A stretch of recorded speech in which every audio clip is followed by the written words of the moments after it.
പ്രണയാഭ്യർത്ഥന നിരസിച്ചതിന് മലയാളി പെൺകുട്ടിക്ക് തമിഴ്നാട്ടിൽ ദാരുണാന്ത്യം. തമിഴ്നാട് പൊള്ളാച്ചിയിലാണ് പ്രണയാഭ്യർത്ഥന നിരസിച്ച മലയാളിയായ വിദ്യാർത്ഥിനിയെ യുവാവ് കുത്തിക്കൊലപ്പെടുത്തിയത്. പൊന്മുത്തു നഗറിലെ മലയാളി കുടുംബത്തിലെ പെൺകുട്ടിയായ അശ്വികയാണ് കൊല്ലപ്പെട്ടത്. 19 വയസ്സായിരുന്നു അശ്വികയുടെ പ്രായം. സംഭവത്തിൽ ഉദുമൽപേട്ട റോഡ് അണ്ണാനഗർ സ്വദേശിയായ പ്രവീൺ കുമാർ എന്ന യുവാവിനെ പോലീസ് അറസ്റ്റ് ചെയ്തു. സ്വകാര്യ പണമിടപാട് സ്ഥാപനത്തിലെ ജീവനക്കാരനാണ് പ്രവീൺ. കോയമ്പത്തൂരിലെ സ്വകാര്യ കോളേജിലെ 2ാം വർഷ BSc കമ്പ്യൂട്ടർ സയൻസ് വിദ്യാർത്ഥിനിയാണ് അശ്വിക.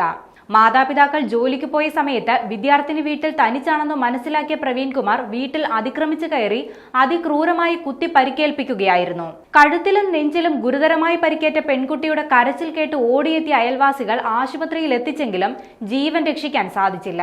സംഭവസ്ഥലത്ത് നിന്ന് കടന്നുകളഞ്ഞ പ്രവീൺ കുമാർ പിന്നീട് വെസ്റ്റ് പോലീസിൽ കീഴടങ്ങുകയായിരുന്നു.